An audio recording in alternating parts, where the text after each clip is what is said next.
Guys, প্রথমে ভিডিওটা দেখো, এরপরে এর ফানি কমেন্টস পড়া হবে।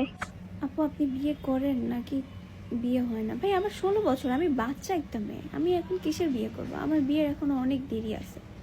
আর সব থেকে বড় কথা, জন্ম মৃত্যু বিয়ে এটা তো আল্লাহর হাতে। কে বিয়ে করবে, কখন কে মৃত্যুবরণ করবে, কে পৃথিবীতে আসবে, এটা একমাত্র আল্লাহ নির্ধারণ করে কার কপালে কি আছে, তাই না? তা আমরা কেউ না, আপনি আমি কেউ না এটা নির্ধারণ করার, সে নির্ধারণ করবে। সো আপনি আমি বলার কেউ না যে কখন কার বিয়ে হবে, তুমি কেন করতেছো না, এই সেই। ইচ্ছা নাই, যখন বড় হব তখন বিয়ে করব। তাহলে আমি 5 বছরের বাচ্চাকে কে একতম বল? कौन है ये लोग? कहां से आते हैं ये?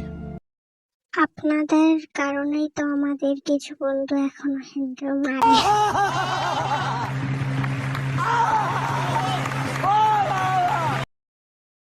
বাচ্চা মেয়ে ফাঁক করে বসে আছি। তোর বাপে বাইরে তোর কপালে একটা আমি উষ্টাম। এর বয়স 16 হলে আমি তো এখনো জন্মই হই নাই। ও আল্লাহ, কি কয় অমিয়াপুর নাকি 16 বছর? এটা কি বিশ্বাস করার কথা?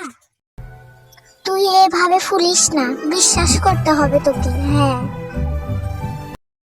2 বাচ্চার মা বলে কি 2 না 3 হবে।